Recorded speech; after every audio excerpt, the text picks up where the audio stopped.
नमस्कार दोस्तों, welcome to Education Hindustani Review में आप सभी का स्वागत है। दोस्तों, मैं हूं आपका साथी अर्पित सर और आज की क्लास सीटेट की क्लास है। क्योंकि सीटेट का एग्ज़ाम नज़दीक आ गया, आप लोगों को तो पता ही होगा। जो एग्ज़ाम हम लोगों का 5 जुलाई को था तो वो अब कहाँ हो गया है, 31 जनवरी को। ठीक है, तो 31 जनवरी होने में ज़्यादा टाइम नहीं बचा है। तो आप लोग पर्यावरण की क्लास को आप लोग ध्यान से देखिए और इसको रिवीजन क्लास के तौर पर लीजिए। ठीक है, क्योंकि हम लोगों का माइंड में क्वेश्चन ज़्यादा देर टिकते नहीं, क्योंकि सीटेड है ना। तो चलिए आज का पहला क्वेश्चन देखते हैं और आप लोगों से निवेदन है कि आप लोग कॉपी पेन जरूर लेके बैठें और तय करें कि आपके कितने क्वेश्चन सही हो रहे हैं या कितने गलत हो रहे हैं, जिससे कि आपको पता चले कि आप एग्ज़ाम के लिए कितना प्रिपेयर हैं इस सब्जेक्ट के लिए, है ना। तो चलिए शुरू करते हैं। पहला क्वेश्चन, हमारे देश के लगभग सभी भागों में मिर्च का उपयोग भोजन पकाने में किया जाता है। हमारे देश में मिर्च को लाने वाले व्यवसायी आए थे। क्वेश्चन को आप लोग समझ गए होंगे, क्या कह रहा है कि हमारे देश के लगभग सभी भागों में मिर्च का उपयोग भोजन पकाने में किया जाता है। हमारे देश में मिर्च को लाने वाले व्यवसायी आए थे। कहाँ से आए थे? तो पहला ऑप्शन देखते हैं उज्बेकिस्तान से, दूसरा ऑप्शन है दक्षिण अमेरिका से, तीसरा ऑप्शन है अफगानिस्तान से, चौथा ऑप्शन है ऑस्ट्रेलिया से। क्या होगा राइट आंसर? आप लोग कमेंट बॉक्स में ज़रूर लिखेंगे कि आपका क्या राइट आंसर आ रहा है फर्स्ट क्वेश्चन का। जी हाँ, इसका राइट आंसर होगा सेकंड ऑप्शन, दक्षिण अमेरिका से। दक्षिण अमेरिका दोस्तों देश नहीं है, दक्षिण अमेरिका एक महाद्वीप है। और यहाँ पे महाद्वीप में जो जो देश है दक्षिण अमेरिका का, जो मिर्च लाने वाले व्यवसायी थे उस देश का नाम था मैक्सिको। मैक्सिको देश से आए थे। ठीक है, तो नेक्स्ट क्वेश्चन देखते हैं। सेकंड क्वेश्चन है, निम्नलिखित में से मच्छरों द्वारा फैलने वाले रोगों का समुच्चय कौन सा है? ध्यान से क्वेश्चन को देखिए, मच्छरों द्वारा फैलने वाले रोगों का समुच्चय पूछा जा रहा है। तो पहला ऑप्शन देखते हैं मियादी बुखार, हैजा, चिकनगुनिया। दूसरा ऑप्शन है मलेरिया, HIV एड्स, डेंगू। तीसरा ऑप्शन है HIV एड्स, हैजा, डेंगू। चौथा ऑप्शन है डेंगू, मलेरिया, चिकनगुनिया। बताइए, आप लोगों को मलेरिया तो पता ही होगा कि मच्छरों से होता है ना। मलेरिया पता है, चिकनगुनिया भी होता है मच्छरों से और डेंगू भी होता है। इसी हिसाब से तो आप लोग समझ गए होंगे कि इसका राइट आंसर क्या होगा। इसका राइट आंसर होगा फोर्थ ऑप्शन, डेंगू, मलेरिया और चिकनगुनिया, जो मच्छरों का समुच्चय है, जो मच्छरों को फैलाने वाला ग्रुप है। ठीक है, नेक्स्ट क्वेश्चन देखते हैं। जो व्यक्ति जंगल में कम से कम 25 वर्षों से रह रहे हैं उनका उस जंगल पर और उसमें पैदा होने वाली वस्तुओं पर अधिकार है। यह जनादेश किसके द्वारा दिया गया है? पहला ऑप्शन है संविधान अनुसूचित जात आदेश संशोधन विधेयक 2012 के अंतर्गत है। दूसरा ऑप्शन है भारतीय जंगल अधिनियम 1927। तीसरा ऑप्शन है जंगल अधिनियम 2007। चौथा ऑप्शन है भूमि अधिग्रहण अधिनियम 1894। अगर आपको ऑप्शन नहीं समझ में आया तो मैं फिर से पढ़ रहा हूँ कि पहला ऑप्शन है संविधान अनुसूचित जाति आदेश संशोधन विधेयक 2012। दूसरा ऑप्शन है भारतीय जंगल अधिनियम 1927। तीसरा ऑप्शन है जंगल अधिकार अधिनियम 2007। चौथा ऑप्शन है भूमि अधिग्रहण अधिनियम 1894। तो इसका राइट आंसर क्या होगा? राइट आंसर होगा थर्ड ऑप्शन, जंगल अधिकार अधिनियम 2007। ध्यान रखना, ये बहुत ही इंपॉर्टेंट क्वेश्चन है। फोर्थ ऑप्शन देखते हैं, फोर्थ क्वेश्चन का, नीचे दिए गए खाद्य पदार्थों के समुच्चय में लौह तत्व प्रचुर मात्रा में होता है। लौह तत्व से मतलब क्या होता है? जिसमें आयरन पाया जाता है ना। तो पहला ऑप्शन देखते हैं आंवला पालक गुड़। दूसरा ऑप्शन है आंवला पालक आलू।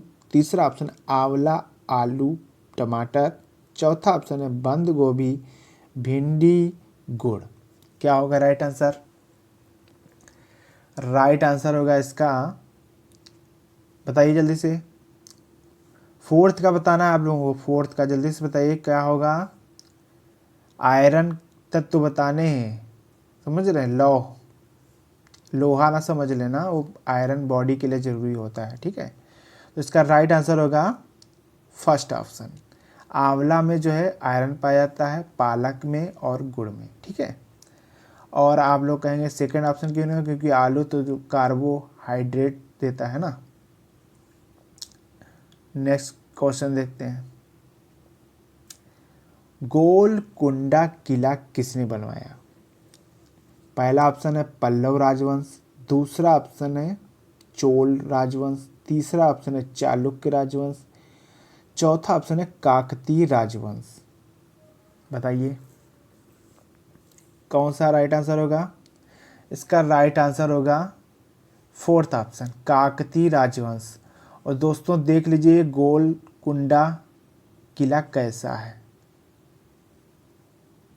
आप लोग देख लीजिए, अच्छा लग रहा है ना। ये देखिए ये बना है, और ये कहाँ पर है? ये है भारत में, और कहाँ पर? तेलंगाना राज्य में, ठीक है, तेलंगाना राज्य में है। नेक्स्ट क्वेश्चन देखिए। निम्नलिखित में से कौन सी अदिश राशि है? पहला ऑप्शन है भार, दूसरा ऑप्शन है द्रव्यमान, तीसरा ऑप्शन है गुरुत्वाकर्षण, चौथा ऑप्शन है संवेग। तो आप लोग जल्दी से बताइए क्या होगा। आप लोगों को बता दूं कि अदिश राशि होती क्या है। वे राशियां जिनमें परिमाण की आवश्यकता होती है लेकिन दिशा की नहीं। तो परिमाण किस में ज़रूरत होता है? तो आपको पता ही होगा कि द्रव्यमान जो है किलोग्राम में नापा जाता है, उसको दिशा की तो ज़रूरत होती नहीं है। तो इसका राइट आंसर क्या होगा? Second option. नेक्स्ट क्वेश्चन देखिए। निम्नलिखित में से कौन सी ग्रीन हाउस गैस है? पहला ऑप्शन है जलवाष्प, दूसरा ऑप्शन है मीथेन, तीसरा ऑप्शन है कार्बन डाइऑक्साइड, चौथा ऑप्शन है ये सभी। ग्रीन हाउस गैस में क्या क्या पाया जाता है देख लीजिए, चार ऑप्शन दिए हुए हैं, अब जल्दी से बताइए। जी हाँ, आपके कमेंट काफ़ी लेट आ रहे हैं, जल्दी से बताइए। बिल्कुल सही जवाब होगा इसका फोर्थ ऑप्शन, ये सभी। इसमें ग्रीन हाउस गैस जो होती है उसमें जलवाष्प भी मिलता है, मीथेन भी मिलता है, कार्बन डाइऑक्साइड मिलता है यानी SO2। तो इसका राइट आंसर क्या होगा? Fourth option. इसका राइट आंसर क्या होगा? फोर्थ ऑप्शन, ठीक है। नेक्स्ट क्वेश्चन देखिए। वाष्पीकरण की प्रक्रिया निम्नलिखित में से किस स्थिति में सबसे धीमी होगी? पहला ऑप्शन है सतह क्षेत्र और तापमान दोनों में कमी, दूसरा ऑप्शन है सतह क्षेत्र और तापमान दोनों में वृद्धि, तीसरा ऑप्शन है सतह क्षेत्र बढ़ता है लेकिन तापमान घटता है, चौथा ऑप्शन है सतह क्षेत्र घटता है लेकिन तापमान बढ़ता है। तो आप लोगों ने क्वेश्चन को समझ लिया होगा कि क्या पूछ रहा है। इसमें कह रहा है कि सबसे धीमी होगी क्या? वाष्पीकरण की प्रक्रिया। तो अगर वाष्पीकरण की प्रक्रिया धीमी होनी है तो क्या होना चाहिए? तो टेम्परेचर जो है उसका सतह क्षेत्र और टेम्परेचर दोनों में कमी होनी चाहिए। तो इसका राइट आंसर क्या होगा? First option. तो समझ गए होंगे आप लोग कि वाष्पीकरण के लिए क्या जरूरी है? टेम्परेचर जो है धीमा होना चाहिए, धीमी गति के लिए धीमा ही होना चाहिए, ठीक है। नेक्स्ट क्वेश्चन देखते हैं। अगर तेज पूछता तो वृद्धि होगी, ठीक है। भारत में बिहार के सापेक्ष जम्मू कश्मीर और गोवा की स्थिति क्या है? अब देखिए क्वेश्चन एग्जाम में जो है दिशा से भी रिलेटेड क्वेश्चन पूछे जाते हैं। आपको मानचित्र हर हाल में पूरा लर्न होना चाहिए। तो इस क्वेश्चन को ध्यान से देखेंगे, कैसे हम लोग पता करेंगे कि बिहार के सापेक्ष यानी कि बिहार की स्थिति के हिसाब से देखा जाए तो जम्मू कश्मीर किधर पड़ेगा और गोवा की स्थिति किधर होगी। तो चलिए देखते हैं मानचित्र में, और आप लोग तब तक अपना भी कुछ देखिए। तो सबसे पहले मानचित्र पर आते हैं और मानचित्र में जाकर देखते हैं कि बिहार कहाँ पर है। तो आप लोगों ने देखा होगा कि बिहार यहाँ है ना। तो बिहार यहाँ है और गोवा यहाँ है। तो गोवा से बिहार या बिहार से गोवा, देखो बिहार से गोवा को देखना है ना। तो आपको पता ही होगा कि ऊपर जो होता है नॉर्थ यानी उत्तर होता है, नीचे साउथ होता है, और आपके दाहिने साइड में ईस्ट होता है यानी पूरब, और आपके बाएं साइड में होगा पश्चिम यानी वेस्ट। ठीक है, तो आपकी स्थिति ये है। तो ये क्या होगा, वेस्ट एंड साउथ यानी पश्चिम दक्षिण। गोवा की स्थिति क्या है, पश्चिम दक्षिण है। ठीक है, और अब समझते हैं कि जम्मू कश्मीर की स्थिति क्या होगी। जम्मू कश्मीर देख लीजिए कहाँ से क्या है, जम्मू कश्मीर और बिहार की, बिहार से जम्मू कश्मीर को देखना है। तो आपको पता होगा कि वही बात फिर से मैं बता रहा हूँ कि इधर वेस्ट होगा, इधर होगा आपका ईस्ट, और ऊपर नॉर्थ, नीचे साउथ। तो आपकी स्थिति ये होगी, है ना। तो इधर होगा आपका उत्तर पश्चिम, है ना। उत्तर पश्चिम में आपको जम्मू कश्मीर दिखेगा बिहार के सापेक्ष, है ना। तो इसका राइट आंसर आपको पता चल ही गया होगा। तो क्वेश्चन पर जाते हैं हम लोग। क्वेश्चन कहाँ है, क्वेश्चन आ जाएगा, हाँ। तो इसकी स्थिति क्या होगी, राइट आंसर इसका क्या होगा, फोर्थ ऑप्शन होगा, है ना। फोर्थ ऑप्शन राइट होगा, क्योंकि गोवा की स्थिति आपको दक्षिण पश्चिम मिल गई और उत्तर पश्चिम आपकी जम्मू एंड कश्मीर की हो गई। ठीक है, नेक्स्ट क्वेश्चन देखते हैं। मानचित्र आपको हर हाल में याद होना चाहिए। भारत में किस क्षेत्र में स्थानांतरित खेती करने का प्रचलन है। स्थानांतरित खेती को आप लोग जानते होंगे कि नहीं जानते हो, कमेंट बॉक्स में आप लोग जरूर लिखें। अभी पहला ऑप्शन देखते हैं इसका, दक्षिण पूर्वी क्षेत्र। दूसरा ऑप्शन है उत्तर पूर्वी क्षेत्र। तीसरा ऑप्शन है दक्षिण क्षेत्र। चौथा ऑप्शन है उत्तर पश्चिमी क्षेत्र। स्थानांतरित क्षेत्र खेती जो है कौन से क्षेत्र में की जाती है, इसका राइट आंसर होगा आपका, जल्दी से बताइए, सेकंड ऑप्शन उत्तर पश्चिमी क्षेत्र। उत्तर पश्चिमी क्षेत्र में कौन कौन से प्रदेश आते हैं, अभी मानचित्र आपको दिखाया था, चलो भी दिखाएंगे, लेकिन आप लोग बताइए स्थानांतरित खेती क्या होती है। चलो आप लोग नहीं बताओगे, आलसी हो, ठीक है। तो चलो मैं बता देता हूँ कि स्थानांतरित खेती जो है झूम खेती होती है। झूम खेती के बारे में आप लोगों ने पढ़ा ही होगा कि झूम खेती क्या होती है, कि एक साल खेत को छोड़ दिया जाता है, कुछ भी नहीं उसमें बोया जाता है, ना कुछ किया जाता है। ठीक है, उसको खाली एक साल के लिए, एक दो साल के लिए छोड़ देते हैं, और उसमें जो खरपतवार होती है उसको, जो खड़ी होती है उसको जला के उसकी राख उसी में राख रहने देते हैं। उससे क्या होती है कि उसकी उर्वरा शक्ति बढ़ जाती है ना। चलिए देखते हैं इसकी स्थिति क्या है। उत्तर पूर्वी क्षेत्र कौन से हैं, मानचित्र में पहुंचते हैं और उत्तर पूर्वी क्षेत्र जानते हैं। उत्तर पूर्वी क्षेत्र जो है आप लोग देख लीजिए, उत्तर पूर्वी क्षेत्र यानी ये प्रदेश हैं, उत्तर पूर्वी प्रदेश, है ना। इसमें कौन सा आता है, मेघालय आएगा, असम आएगा, अरुणाचल प्रदेश आएगा, है ना, नागालैंड आएगा, यही सब आते हैं, है ना। मिजोरम आएगा, मणिपुर आएगा, ये सब उत्तर पूर्वी क्षेत्र है। तो आप लोग समझ रहे हैं कि स्थानांतरित खेती कौन सी होती है। तो नेक्स्ट क्वेश्चन देखते हैं।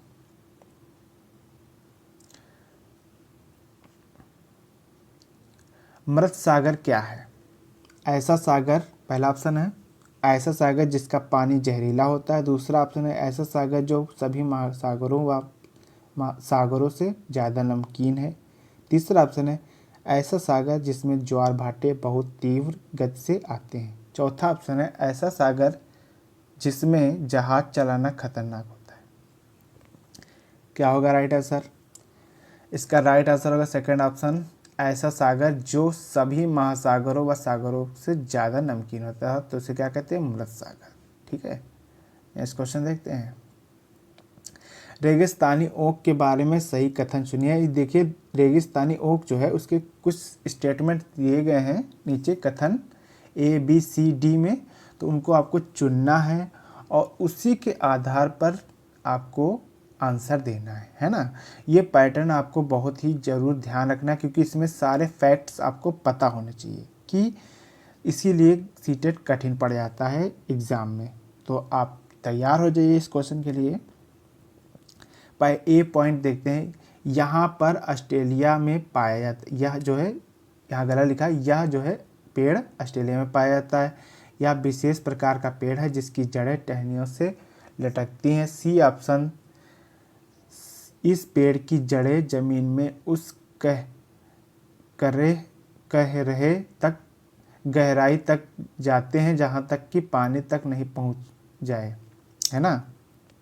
यहाँ थोड़ा मिस्टेक है, उस गहराई तक जाती हैं जहाँ तक पानी पहुँच ना जाए। और डी ऑप्शन देखते हैं, इस पेड़ के तने में पानी जमा होता है और स्थानीय लोग पतले पाइप का उपयोग करके इस पानी में पीते हैं। समझ लीजिए इसका राइट आंसर क्या होगा। पहला ऑप्शन है ए बी और डी, दूसरा ऑप्शन AC और D, तीसरा ऑप्शन B C और D, चौथा ऑप्शन A D और C। क्या राइट आंसर होगा इसका, जल्दी से बताइए। आपको स्टेटमेंट समझ में आ गया होगा, है ना। तो चलिए देखते हैं इसका राइट आंसर होगा आपका कौन सा होगा, बताइए जल्दी से। कमेंट आप लोग जरूर नहीं करते हैं, है ना, तो मैं अब क्या बताएं, जल्दी से करिए आप लोग, ध्यान से पढ़िए। इसमें लिखा है यह पेड़ जो है ओक, रेगिस्तानी ओक है ना, तो ऑस्ट्रेलिया में पाया जाता है और यह विशेष प्रकार का पेड़ है जिसकी जड़ें टहनियों से लटकती हैं। बी स्टेटमेंट है ये। सी है, आप लोग पढ़ ही चुके होंगे। डी भी आप लोग पढ़े हैं, ध्यान से पढ़िए। इसका राइट आंसर होगा आपका, चलिए स्टेटमेंट ही बता देते कौन कौन सा सही होगा। पहला स्टेटमेंट इसका सही है, ठीक है, और इसके बाद थर्ड और फिर फोर्थ ए, और यह विशेष प्रकार का पेड़ है जिसकी जड़ें टहनियों से नहीं लटकती हैं, ये गलत स्टेटमेंट है ना। तो इसका राइट आंसर क्या होगा, सेकंड ऑप्शन ACD, ठीक है। नेक्स्ट क्वेश्चन देखते हैं। जल्दी नहीं है क्योंकि वीडियो में आप लोग जल्दी ना मचाइए क्योंकि क्वेश्चन समझ लीजिए, आज यहाँ समझ लीजिए, एग्ज़ाम में आपको जल्दी करना है ना। सॉरी, ताजमहल के पीले होने के लिए निम्नलिखित में से कौन सा कारक जिम्मेदार है। पहला ऑप्शन है क्लोरीन, दूसरा ऑप्शन है नाइट्रोजन डाइऑक्साइड, तीसरा ऑप्शन सल्फर डाइऑक्साइड, चौथा ऑप्शन सल्फर। इसका राइट आंसर होगा आपका थर्ड ऑप्शन सल्फर डाइऑक्साइड यानी SO2, है ना। SO2 लिख के आ सकता है ना। तो फोर्थ अब तैयार हो जाए नेक्स्ट क्वेश्चन के लिए। एक ऐसी वस्तु जिसमें से कोई प्रकाश किरण गुजर नहीं सकती कहलाती क्या है।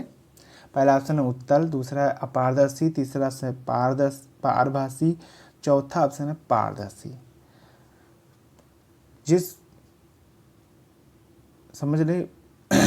इस क्वेश्चन को समझने के लिए आप लोग ध्यान से समझिए कि क्या कह रहा है कि ऐसी वस्तु जिसमें कोई प्रकाश किरण गुजर नहीं सकती, है ना। तो ऐसी वस्तु क्या हो सकती है, दीवार। तो दीवार क्या है, आर पार नहीं कर सकते ना किसी प्रकाश की किरण को। आपने देखा होगा कभी किसी दीवार के अंदर से ही सूरज की रोशनी अंदर आ जाए, ऐसा नहीं होता होगा ना। तो उस वस्तु को क्या कहते हैं, अपारदर्शी, ठीक है, जो आर पार न कर पाए। नेक्स्ट क्वेश्चन देखते हैं। किस राष्ट्रीय पाठ्यचर्या फ्रेमवर्क NCF ने प्राथमिक स्तर पर एकीकृत पाठ्यचर्या क्षेत्र के रूप में पढ़ाए जाने के लिए पर्यावरण अध्ययन की सिफारिश की। कौन सा पाठ्यचर्या है जो NCF 2005 की सिफारिश की थी, बताइए। इसका राइट आंसर होगा पर्यावरण अध्ययन की जो सिफारिश कर रहा है वो कौन सा NCF था। इसका राइट आंसर होगा थर्ड ऑप्शन NCF 2000 में जो है पर्यावरण अध्ययन की सिफारिश की गई थी, लेकिन आया कब था, अगर कहा जाए कि लागू कब हुआ था, 2005 में, है ना। नेक्स्ट क्वेश्चन, भारोत्तोलक को प्रायः ज़्यादा मांसपेशियां और बॉडी मास बनाने की आवश्यकता होती है। इस देश के लिए इन्हें ऐसा आहार लेने की आवश्यकता है जो किस से भरपूर हो। तो पहला ऑप्शन देखते हैं प्रोटीन, दूसरा ऑप्शन है कार्बोहाइड्रेट्स, तीसरा ऑप्शन है वसा, चौथा ऑप्शन है विटामिन। राइट आंसर होगा इसका प्रोटीन। प्रोटीन से ही आपको ताकत मिलती है। और प्रोटीन किस में पाया जाता है, कुछ एग्जाम्पल आप लोग कमेंट बॉक्स में बताइए। नेक्स्ट क्वेश्चन देखते हैं, आरती एक पोस्टर पर एक बीमारी की रोकथाम से संबंधित निम्नलिखित सावधानियां पढ़ती है।